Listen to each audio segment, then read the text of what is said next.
Okay. Wow, we have a really great turnout. 20 people for our very first mindfulness.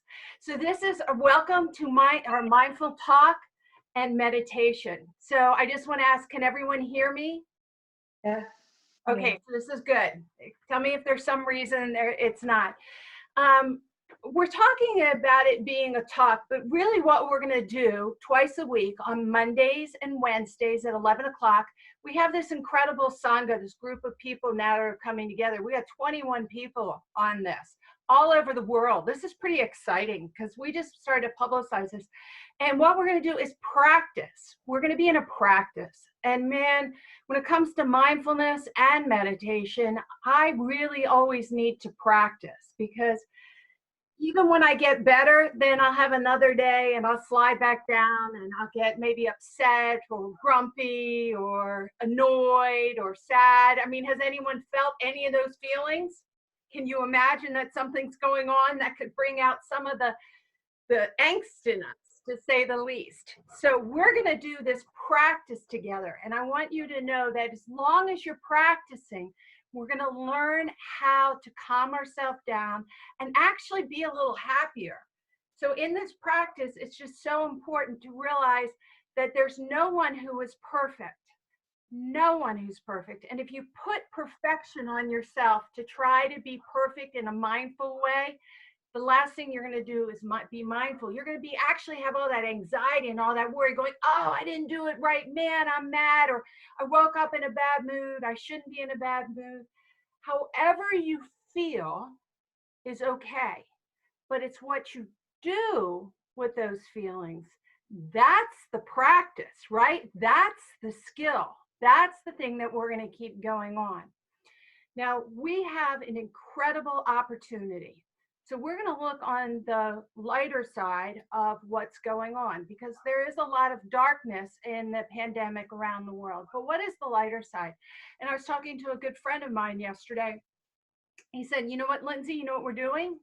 And I'm like, what? You know, staying home? What are we doing? I mean, I can tell you that.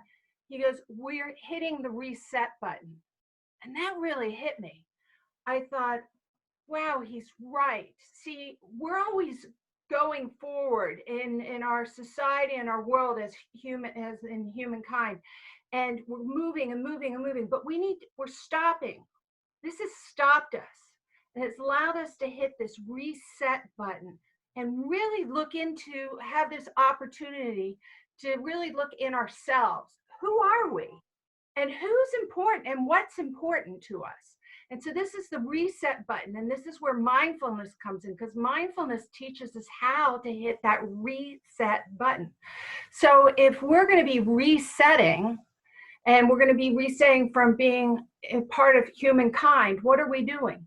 Well, we all know how to be a human because that's what we are. It's the kindness, humankind. We're going to be resetting and learning how can we be kinder to ourselves. Man, sometimes our biggest enemy out there is ourselves, you know, and you get like, man, I should have done better, if I was only good enough, or if I was a better mother for me, or a better worker, or a better friend, or if I was even better to myself. Really, it's about that. It's about, can we be kinder to ourselves even when we screw up? And we do, but can you not sit there and belittle yourself? And that's what the skill of being mindful and meditation. And I'm going to be teaching all different ways and tools and techniques, but ultimately we're going to be resetting to be a better human being and have better human kindness in this world. So are we up for that? Can you guys see how doing kindness will actually help ourselves, and if we can help others? Yep. Being home, I have to say that I'll have my dogs come and go, and everyone would say, well, just leave them alone outside, but then they'll start to bark. So once in a while, everyone's going to get to see Buster. Hi, Buster. And it's interesting because this pandemic is a reset button for really humankind. Nature and animals are doing just fine. It's us Everyone in the whole world is affected this, that has to sit back and really look in the compassion of yourself. So this is where we're going. So we're going to start off today. We're going to talk about what is mindfulness. And then tomorrow, on Wednesday, we're going to talk about meditations. And then we're going to keep going in that direction. But mindfulness is being in the present moment without judgment. Humankind, being kind. When you end up belittling yourself, saying, I'm not good enough, or I should have done my work, or I shouldn't have made a mistake, or whatever like that. When you go into that point right there, that is not kind, and that's that judgment that we're talking about. We try to let go, or at least not have that inner dialogue for it to keep going and going. So this is something, I'm going to try this experiment with you guys. Oh, thank you for that thumbs up. I love that. I am going to show you guys, I'm going to share my screen and show you my favorite video that describes mindfulness. And it's from Happify. It's only 2.5 minutes long. So we're all crossing our fingers. No judgment how this goes, right? Because this is my first Zoom share. I got thumbs up. Thank you there in Florida giving thumbs up, wishing me luck on this share screen. Okay, here we go. Okay, I'm sharing my screen. And then I'm going to go to Happify. I got it all set up. I think I did. So let's see. I think it's here.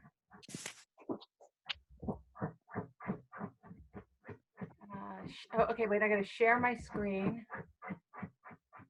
Nope, that's my Zoom screen. That wasn't the right one. So here we go. I did get it set up. This is all where we don't. Okay, there's my screen. There's my cloud. There's my, I'm gonna figure it out. It will happen. Let me see.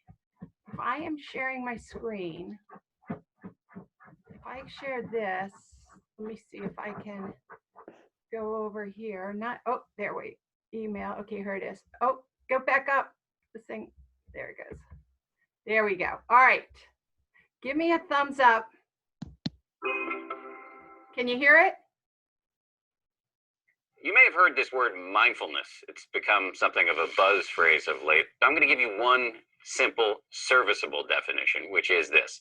Mindfulness is the ability to know what's happening in your head at any given moment without getting carried away by it. Imagine how useful this could be. Just as an example, driving down the road and somebody cuts you off in traffic. How do you normally react? I think most of us, we normally react by having a thought, which is, I'm pissed. And then what happens next?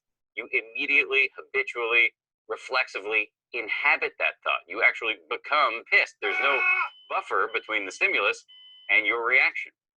With just a little bit of mindfulness, in that same situation, you might notice my chest is buzzing, my ears are turning red, I'm having a starburst of self-righteous thoughts, I'm getting angry. But you don't necessarily have to act on it and chase that person down the road, screaming at them with your kids in the back of the car thinking you've gone nuts. Now, you might be thinking, don't I need to get angry sometimes? Aren't I justified? I would say yes, but probably not as much as you think. The proposition here is not that you should be rendered by mindfulness into some lifeless, non-judgmental blob. The proposition is that you should learn how to respond wisely to things that happen to you, rather than just reacting blindly. And that, my friends, is a superpower. How do you get it? The way to get it is through meditation. I believe that meditation and mindfulness are the next big public health revolution. In the 1940s, if you told somebody you were going running, they would have said, who's chasing you? But then what happened next? The scientists swooped in, they showed that physical exercise is really good for you, and now all of us do it, and if we don't, we feel guilty about it. And that's where I think we're headed with mindfulness and meditation. It's going to join the pantheon of no-brainers like brushing your teeth, eating well, and taking the meds your doctor prescribed for you. Let me just close by saying, mindfulness is not going to solve all of your problems. It's not going to render your life a nonstop parade of unicorns and rainbows. Nonetheless, this is a superpower, and one that is accessible by you immediately.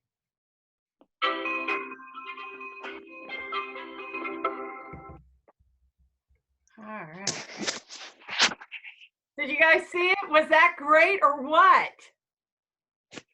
So how many of us in this situation we've been on, we're not driving around and we don't get cut off often, but other things happen and then we get that starburst of energy, of like anger. It happened to me today. It happened to me today. I am looking outside and our gardeners came and they're chopping this bush that has these beautiful red berries on it. Oh my gosh. All I got is my yard, right? I was almost beside myself. Now that this happened 2 weeks ago, I wouldn't have cared in the slightest if that was happening. It's time for it to be cut back. But because this is my sacred garden, right? And that is what I look at, I felt my heart start to race. I started to feel that starburst of energy. What are they doing? You know, and then I had to catch myself and not be that crazy guy driving, right? And seeing the kids thinking I'm crazy. Take my breath up. This is their job. It's springtime. They're just doing what they always do. I was the person who was different. And I was having a different reaction. I have a feeling if I reach out to Stephanie, Carly and Steph, your mom there with you? Oh, She's just she'll be right back. That's okay. I saw her on Facebook and she wrote something like, I think it was you guys. Did your washing machine break? Yeah, but then we fixed it. No, they fixed it. That's good. I saw that and I was like, wow, that was such a big deal that your washing machine would break during the pandemic. I mean, it's not like a little deal, it's a big deal. And when you are mindful, you can't stop the washing machine or the gardener doing it, but it's our reaction. We have to be in pace with that so we don't start tumbling down to this road of, oh my God, everything is bad. They're after me. They're cutting down my bush to make me miserable, you know, and you can go there because the human brain wants to attach onto the negative. Mindfulness is being able to see in the present moment what's going on and not jumping down the negative rabbit hole. That's what we're going to talk about. That is what we're going to be practicing twice a week for a half an hour, is not jumping down the rabbit hole. Now, because we're practicing now, and you're going to practice every day, but we'll get together our Sangha and our group, what's going to happen is we're going to learn how to do it better and better during this pandemic, during these next couple of weeks. But this is a skill that's going to stay with you for a lifetime. A lifetime. It's so exciting that when we are practicing, when we are learning how to reset ourselves now, that this skill can go back. Carly's going to go back to college. My parents will be back into playing pickleball in Florida. We'll all be doing, you know, I know Laurie will have all her piano players. She teaches piano to all her students. Will be back. We'll all be going back into our world, but with our world with this ability to be a little calmer and a lot more kinder. Isn't that cool? The first part of knowing about what to do and being mindful is to be aware, being aware of what you're feeling. It's not about denying it. So the guy's driving his car and he got cut off, pissed him off. If he catches himself and he's aware that he's pissed off, then his reaction of throwing the finger up to the guy in front of his kids or cussing or whatever it is, then you can negate that. You might still have that quick response, but you don't have to allow it to just unfold into this doomsday machine that ends up getting bigger and bigger. All right, I want to show you guys something cool. One of my very favorite authors, and he's a neuropsychologist, is named Rick Hanson. And he is with the Better Good out of Berkeley University. And he wrote a book called The One Thing. And then he made a deck of cards. And these are all mindful tips for happiness, love, and wisdom. I'm going to hold this up. And so for fun, he has all these terrific cards. And I'm going to real quickly, I'm going to ask probably, Carly is my youngest person on today, but I could be different. Carly, give me a number, any number. Well, I mean, any number low, not too high. 6. Okay, so I'm gonna look at, I have my deck of cards. I'm gonna look at the 6 card, 2, 3, 4, 5, 6. All right, the 6th card in the deck says, find your ground. Okay, now he has tons of good tips, but let's see what his tip for today is for all of us. I like this. Find your ground. We all need a place to stand, a physical place to be sure, but a hearth and home, in the heart and home, and a bed to curl up in. But you also need a psychological, spiritual place to stand, such as feeling loved, calm, centered, with ethics and realistic plans. This is our ground, the place we rest in and move out from. So what he's talking about in a mindful way is that we want to make sure, it's interesting, of course, this was written way before the pandemic, but you have to have a solid place where you feel comfortable and you feel loved in your home. Find your ground. We have a lot of things going on. Do you have a sacred place in your house that is not bombarded by the news? That has pretty pictures. It's a place where you go to calm down. You don't go to read your phone and watch the news and talk to people about negative things. It's a place, it's a sacred place that you know that you're holding, that you can meditate at, or you can read calming books at. You want to be in a place where you can physically around you feel calm, so then you can bring yourself into a calmer place. Now, this could be literally sitting in your bed or a nice chair in your room, but you designate one sacred place that you don't allow outside negative energy to enter. Then when you feel low in your energy and you can feel that you're tired or you're overwhelmed, then you be mindful, you be aware of how you're feeling, take that breath and say, I'm going to go sit in the place that grounds me with love and kindness so I can get my energy back and feel better. It's a place of kindness for self. So that's a terrific tip. So every time we're going to do a new tip from his book, from his cards, and someone just tells me what number, and I'll pull it out and we'll read and see what it is. Now, for the last bit, I want to do a meditation. This is part of our Sangha. So we're going to end up getting together and we're going to talk. And then we're going to do a tip, and I have videos, and I actually have a great scientific video I'm going to show you on Wednesday. And then we're going to end with a meditation. Today, the meditation, and we'll tell you different kinds, but it's about just sitting in a calm place and allowing yourself just to observe your own thinking. We're not trying to get rid of your thinking. We have so much going on. What I want us to do is observe our own thinking, and when we're breathing, there's a thought coming in, so we sit quietly, and it's like, oh, what am I going to eat? And you can label the thinking, that's a planning thought, and then let it go. So what we're learning how to do is not to build a story around every thought you have.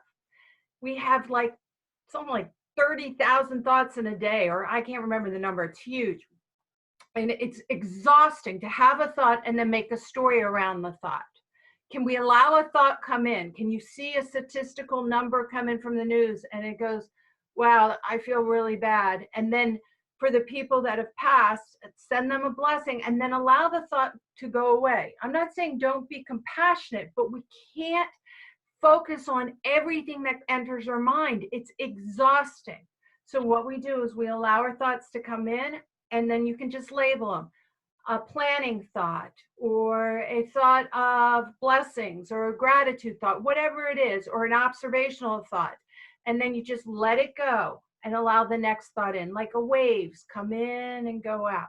So we're going to practice just allowing thoughts to come in, label them, and let them leave, and allow the next thought without us telling a story. So our mind can learn how to process thoughts without being exhausted.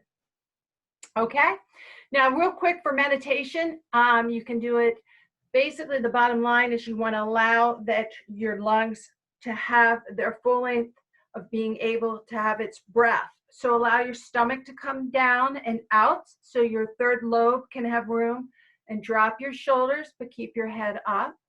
You can keep your eyes open about 3 feet, but I like to close my eyes. You like to uncross your hands. I like to have a slight smile. It just relaxes. And I always check in to relax between my eyes and my jaw. If I start having an intense thought, I come back and then I remember to relax my shoulders again. We're learning how to control our own thinking without attachment. Okay? So we're just going to do a 5-minute breath meditation together. So everyone get in a comfortable position. It's so much fun knowing that we're all breathing together all over the world, all over the United States together. We're doing this simultaneously. Feel that energy and allow that gratitude of knowing that we're in this together in what we call as the Sangha, a group of like-minded people having this practice. So we'll do 3 breaths in with me, and then just breathe and relax. And don't fight your thoughts, just allow them to come and go. Okay, breathe in, 2, 3, hold, 2, 3, out, 2, 3, 4, 5. In, 2, 3, hold, 2, 3, out, 2, 3, 4, 5. One more. Breathe in, 2, 3, hold, 2, 3, out, 2, 3, 4, 5. So let's just sit here and just breathe regularly. It's okay if you have a thought, just don't attach a story to it. Just acknowledge the thought and then let it float on by your mind, or like wind, just through your mind. It's all good. It's all a practice.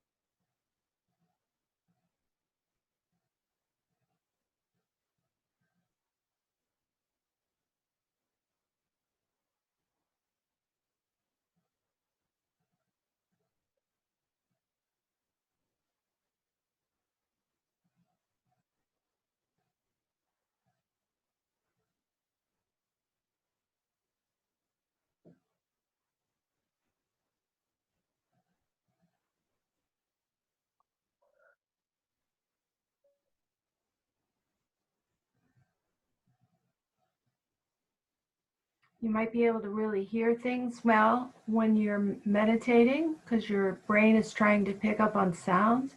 Just say, oh, sounds, or birds, or door, and then allow that thought to go out and bring yourself right back into your breath and just relax. No stories.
Sometimes take a deep breath and release your shoulders again. So you're resetting into a calm state if you have a heavy thought that you've let go.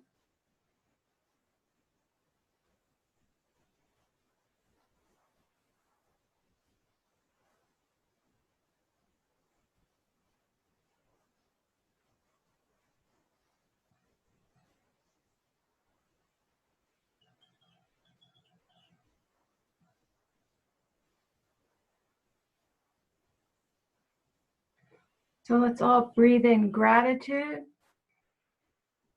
and release peace. Breathe in energy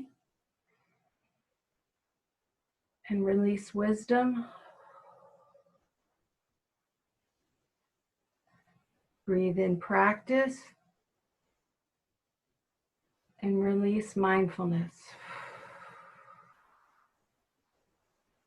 Wiggle your toes and wiggle your fingers, and when you're ready, come back in to our class.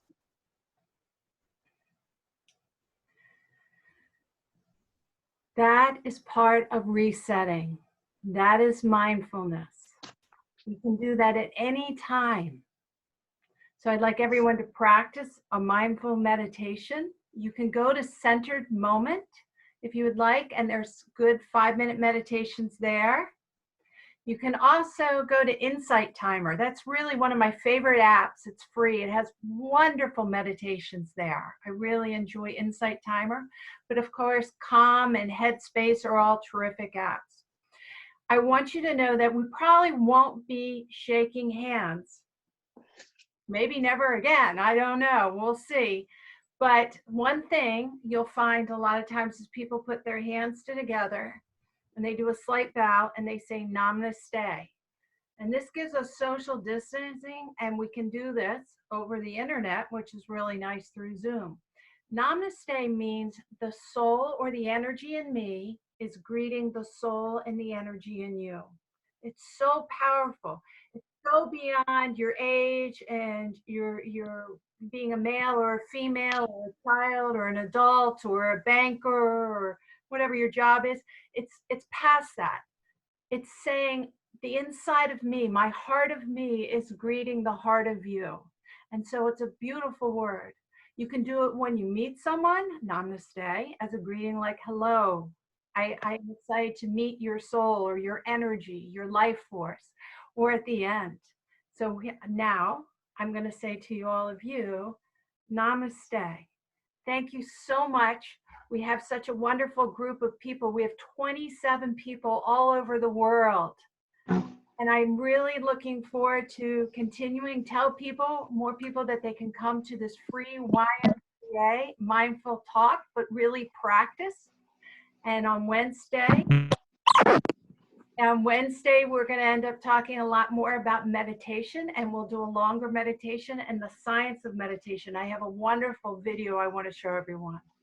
So namaste to everybody. Remember that you can check me out at my YouTube channel, which is Stress Shifter. And I want to thank you. Feel free to email me anytime. And if you know anyone who needs coaching, I really will give my coaching out for free for the month of April, because I want to be part of the solution and I want to help everyone reset. So we're a humankind with a lot of kindness and humanness. Thank you, everybody. Thank you, Lindsay. Namaste. Namaste.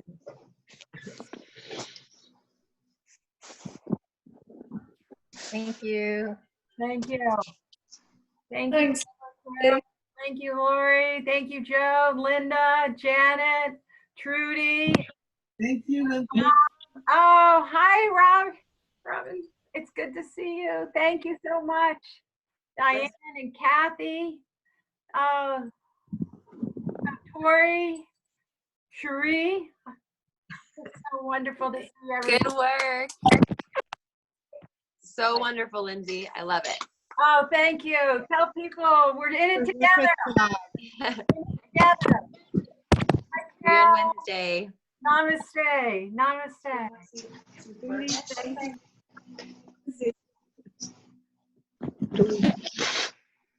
Thank you, Julie. Thank you, Nancy. Always. Kathy. Gosh, good to see you, Kathy. Oh, love you guys.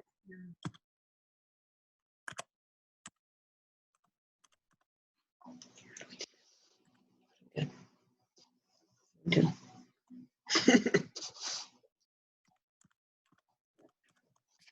You're going to leave the meeting.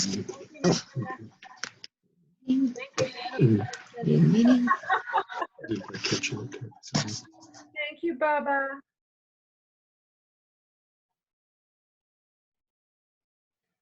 Thank you, Janet and Len.